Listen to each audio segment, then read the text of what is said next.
program is brought to you in living color. On the air everywhere, this is New England Broadcasting.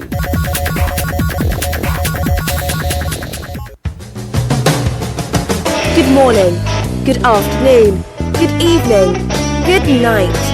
It's the Ron Van Dam Show. Hold on tight, things can get a bit weird, if you like that sort of thing. Thank you very much.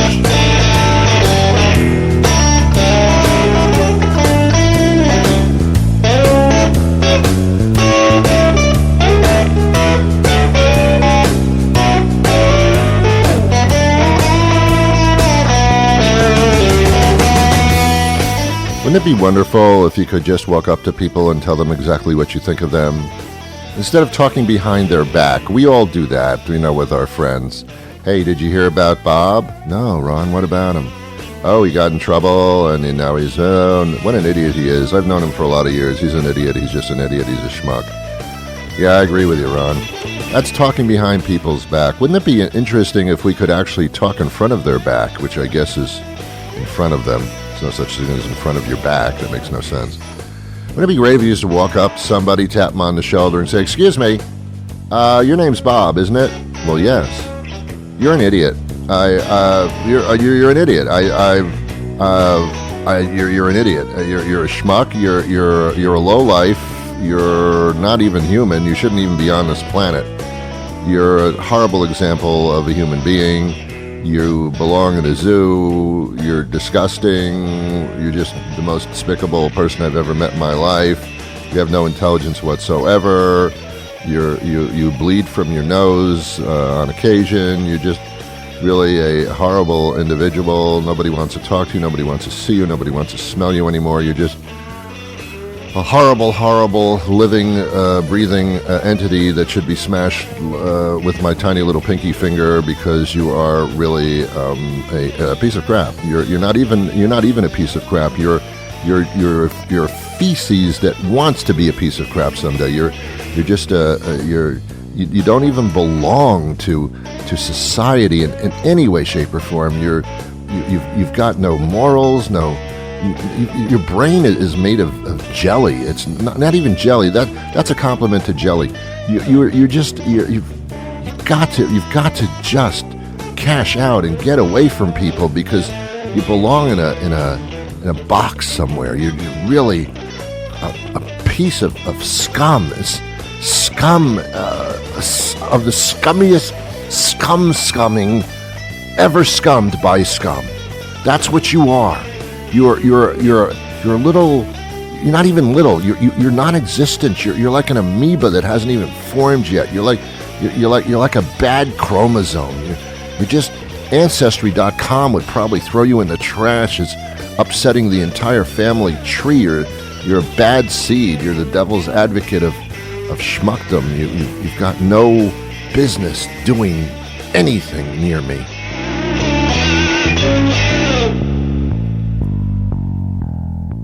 But apparently you can't say that to people.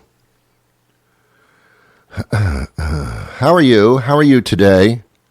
How are you feeling? I'm about the only person that asked you this, isn't it? You go through your entire life. People don't care. People don't. You know they don't care. If you know that they don't care, then you should know that they don't care. If you meet somebody and they say, "Hey, how you doing? How's everything?" You know that they don't care. They're just saying the words printed on a script. This is what you say when you see somebody. You say, "Hey, how are you doing? How's everything?" That's what you say. That's what you do. It's part of life. It's like getting up in the morning and having coffee. It's just something you do. It's like looking in the mirror and brushing your teeth. It's something you should do. Nobody cares. When I meet somebody and they say, "Hey, how are you? How are you doing? How's everything?" I point my finger and I was like, "You shut up. You stop placating me. You don't care about me at all. You don't care." Actually, I don't do that. I think it, but I don't do it. That's true, man. You know it. Nobody cares about anything. We just say things just to get rid of people. I've told you this so many times. If anybody starts a conversation with me about the weather, it's because they don't want to be there. I'm in an awkward position. I ran into you. I got to say something. I'll talk about the weather. That kind of is innocent and isn't much to say. The conversation will end. If anybody asks you a question and you answer it like gratuitously and it goes on for more than, say, 15, 20 seconds, and then the person says, well, and then they look at their watch, which they don't even have a watch on. They do the pantomime thing where they make believe there's a watch, but there isn't one. And they say, well, I got to pick up the children. But Bob, you don't have children.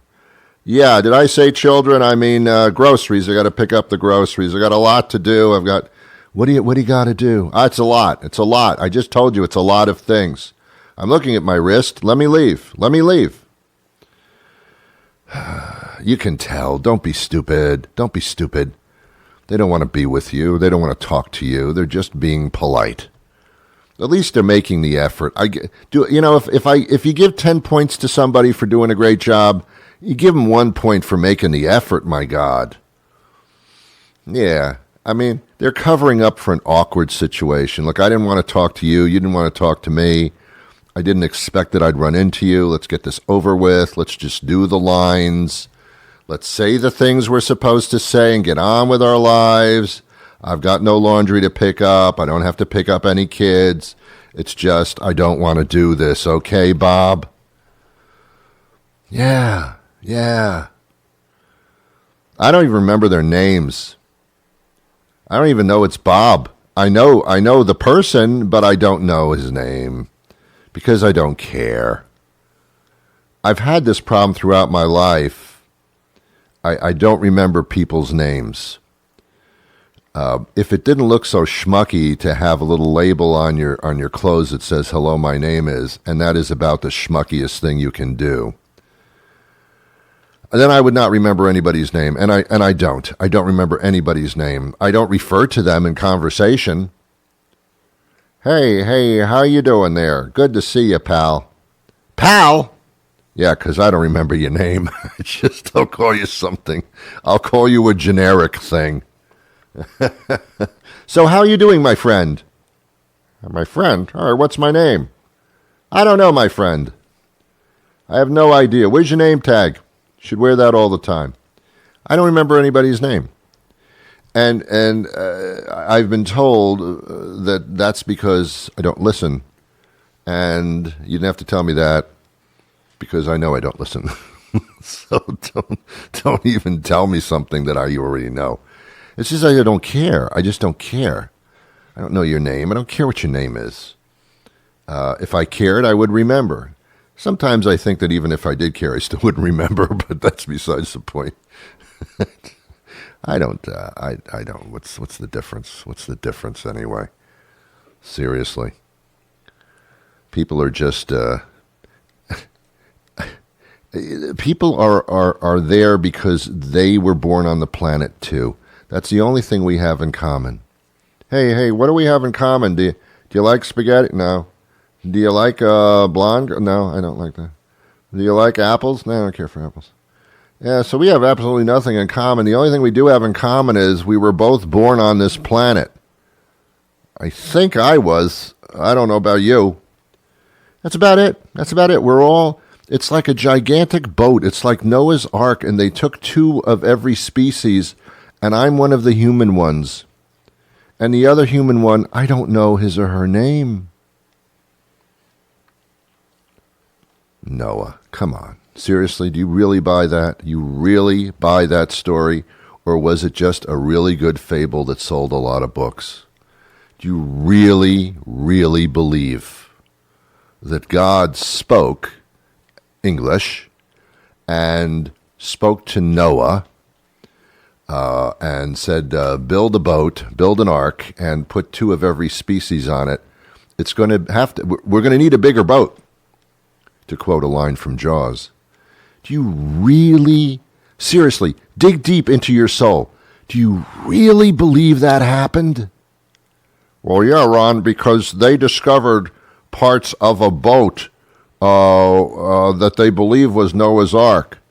Oh, they discovered parts of a boat. Well, that clinches it then. Then there must have been the one boat ever. Yeah, they found the remnants of a boat. That proves it. 2 of every animal. Unless there were just like, in those days, just like 5 animals, then it was virtually, but it's impossible. And when's the last time you were walking down the street and then someone said, Bob, it's God. Build a boat now. There's going to be a flood. I'm not kidding you. Bob. I'm serious. I don't know. I mean, I'm not a real spirit. I am a spiritual person, but I'm not a religious person, really. Religion's a very personal thing, and that's when a lot of people do it together.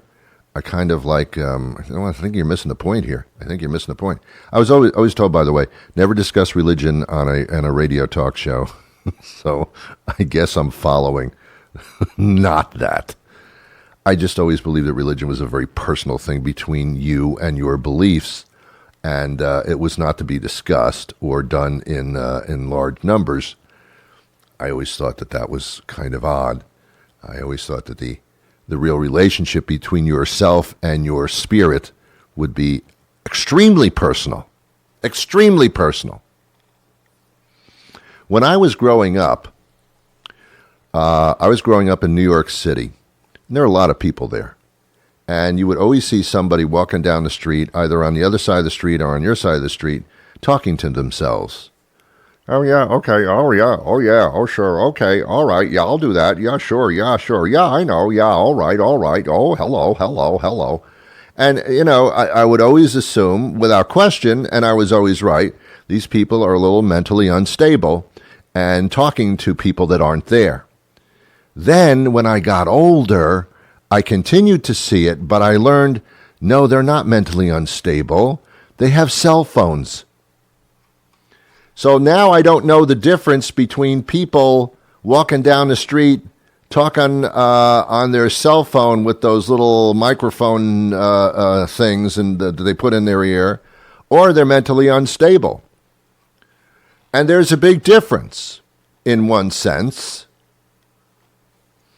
I would like to know which people are approaching me who are mentally unstable and which people are having a conversation with their broker. On the other hand, both those scenarios are both mentally unstable. Technology is a wonderful thing. I'm not knocking it. I'm not knocking technology. It's fun. It's amazing. But at the same time, it's out of hand. It's like everything else in our society. We introduce things without the remote possibility of understanding how we're going to handle it. None. This social media thing, oh my God, you fucked up the planet is what you did. You opened Pandora's box with no idea where this was going to go. You know what social media now is? A hate fest.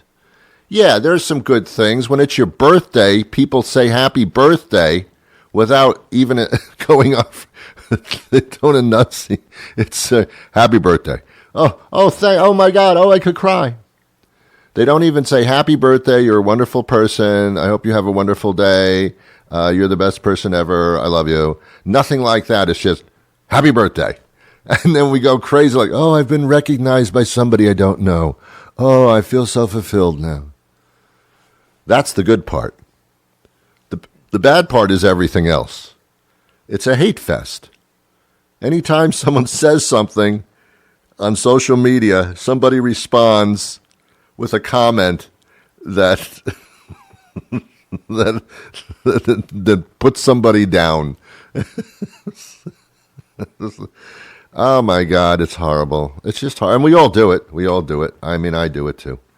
I stay off of social media because I know it's a danger spot. It's a hellhole is what it is. It's once you become engaged in that stuff, you are sucked into the den of darkness.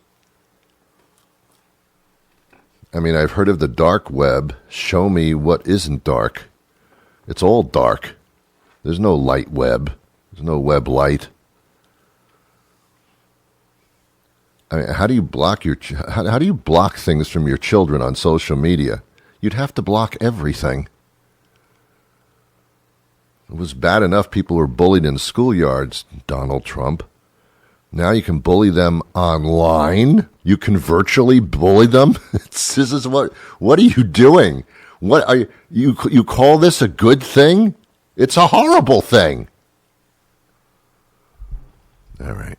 I'm not here to, well, I guess I am. I got a question for you. What are you wearing? What are you wearing? What are you wearing today?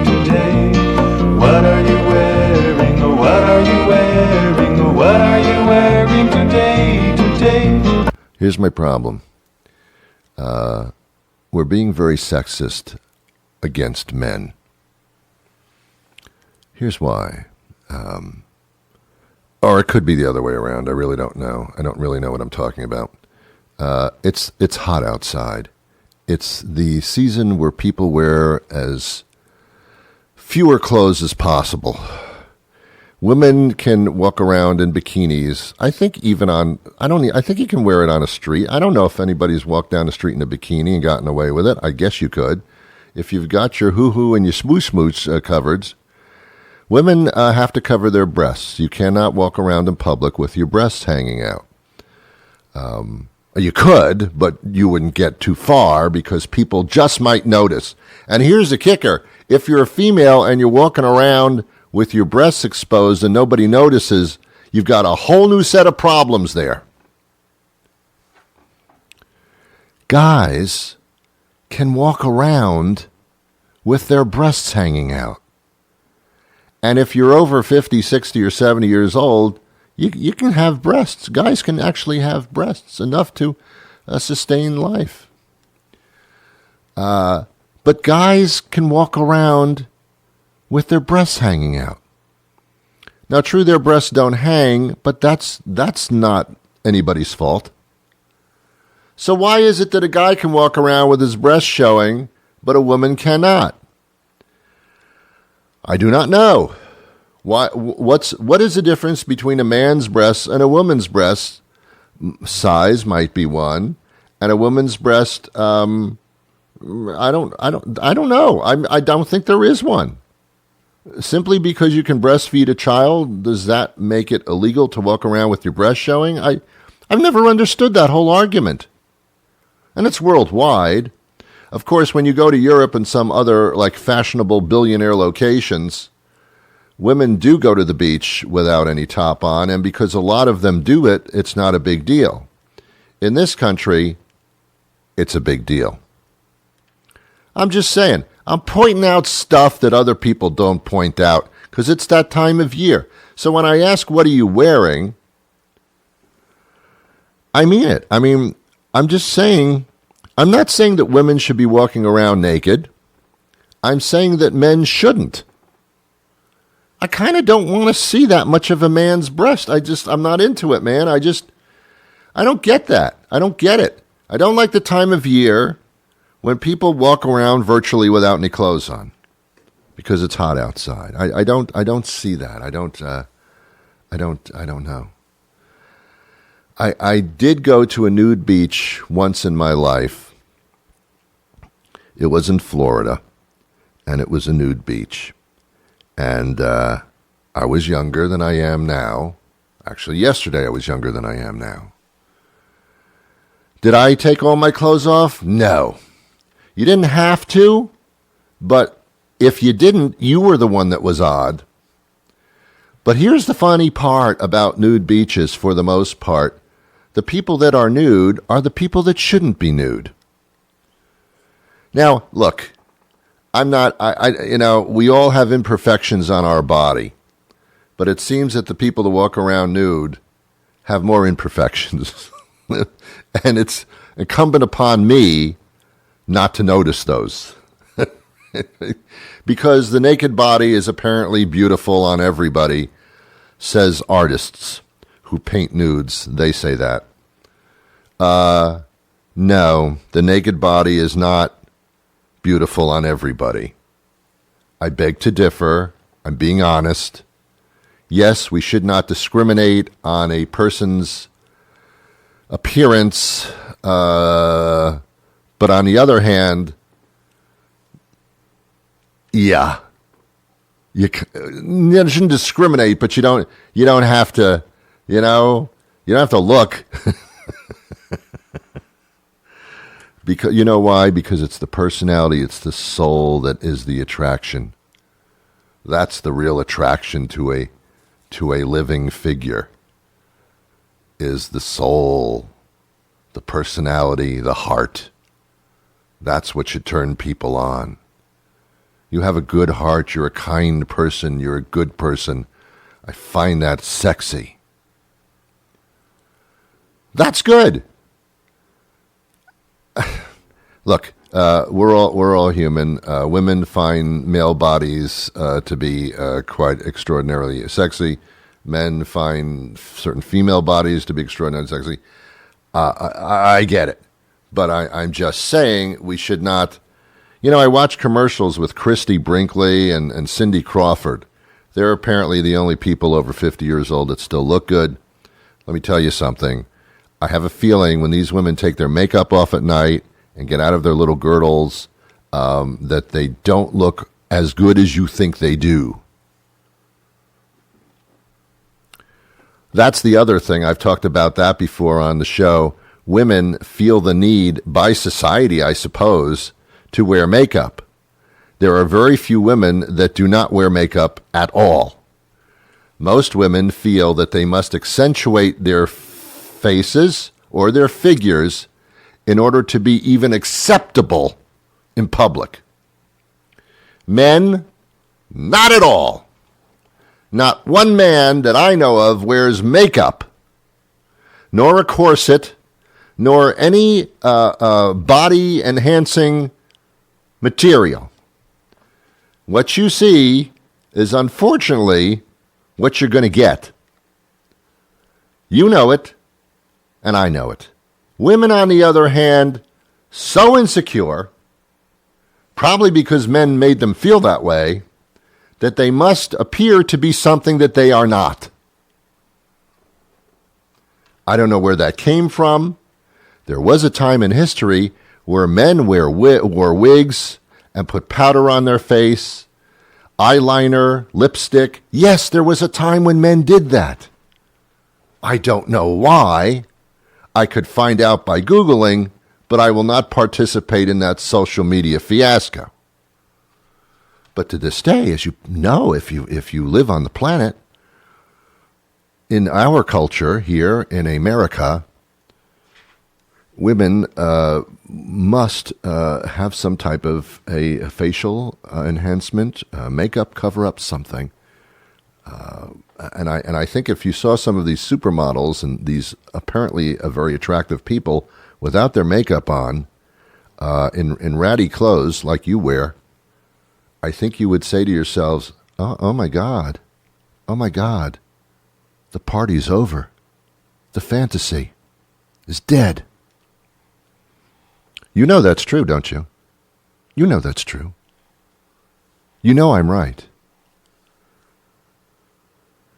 By the way, we do have a guest on the program. We're going to get to our guest in just 1 second because I've talked way too long, and I think you've been very tolerant of me.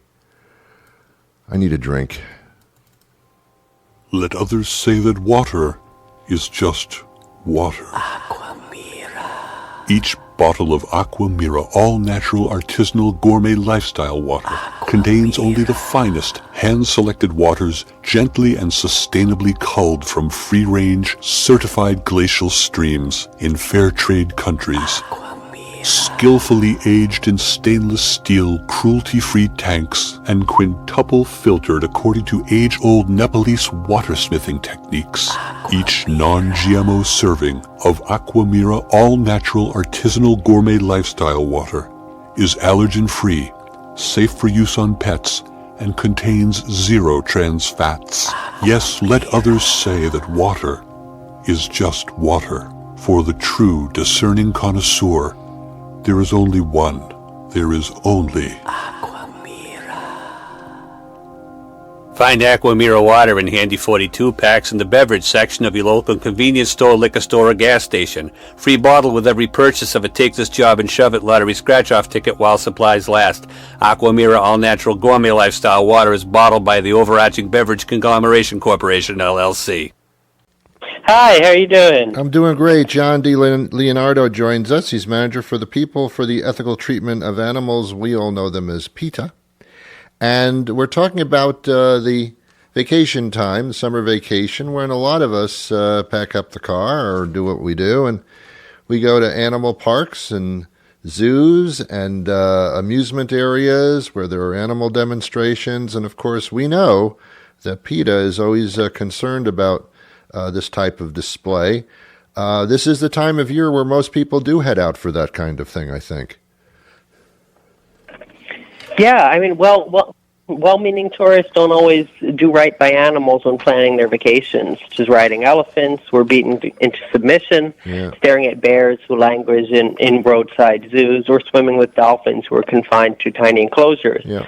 But the good news is there are many animal-friendly activities one can choose instead, such as observing animals in their natural homes or at nature preserves, or visiting reputable sanctuaries, both of which allow visitors to enjoy seeing animals without harassment or intrusion. Yeah.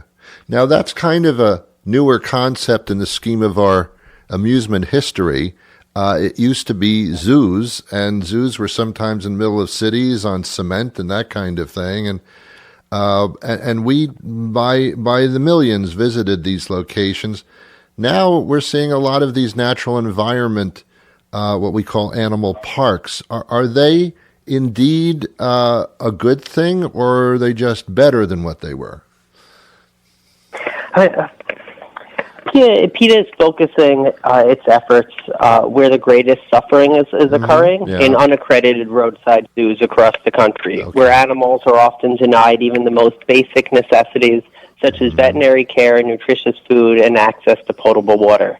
At the same time, PETA is working to encourage AZA-accredited zoos to adopt more modern agendas, with a greater focus on rescuing animals in need and providing more naturalistic habitats for these animals. Yeah.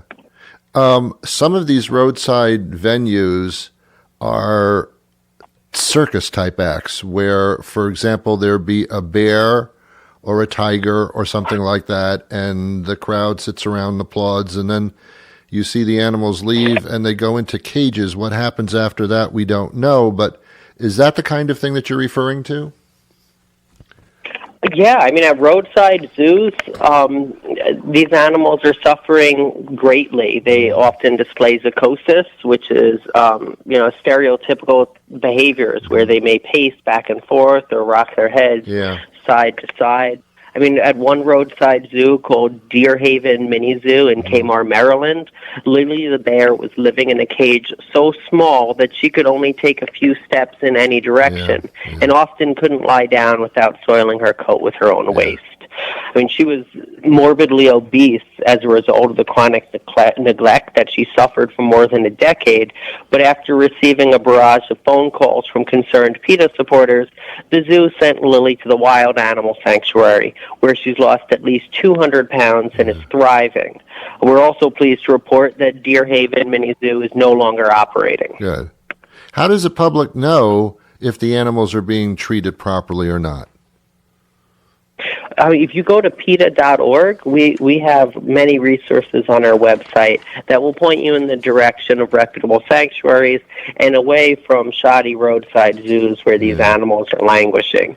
We also have lots of information about rescue stories like Lily the bear, but there's many more happy endings. I mean, just in the past 6 years, PETA has rescued 72 bears, 39 tigers, 11 chimpanzees, and 2 baboons from lives of deprivation, all of whom now live in reputable sanctuaries where they have space to roam and climb and are finally able to exhibit many of the natural behaviors their relatives in the wild do. So if you see a roadside zoo or other tourist trap, we encourage people to please keep on driving. Yeah. Let me tell you something kind of personally here, John. I find it disgusting that animals are made to perform for us. It's great for children to have an education as to what other creatures live on the planet with us, and they are amazing, but that's to see them endure in their natural habitat or given enough space to roam. But this thing where they're jumping on the platforms and going through hoops, that makes me sick. Yeah, I mean, children have a natural love of animals and an affinity for them. And if they knew that animals suffer when they're forced to be displayed, perform, or interact with the public, they would never want to attend these events. Right. Well, I think it's the public's responsibility not to go to places like this so that they cannot thrive and they cannot make money and keep doing this. I mean, what PETA has to do, I mean, that's a lot of responsibility to check out all these places. I think the public has to also get involved. Am I right? Yeah, I mean, we rely on members of the public to speak out when they see animals suffering in their communities. I mean, the best way to help animals in the tourism industry is to steer clear when you're planning your vacation. Exactly. Attend animal sanctuaries, virtual zoos, and circuses with only willing human performers instead. Very good. How do we get more information about this, John? You can visit PETA.org to find out how else you can help. Excellent. Hey, thank you so much for your time today. It's important stuff, and tell your children about that, too. I'm sure they'll appreciate it. Thank you so much. Thank you very much for having me on your show. Okay, bye-bye. That shall do it for me today, thank God. I'll be back again tomorrow with a brand new show if you can stomach it. I think you can handle it. I think you've got it.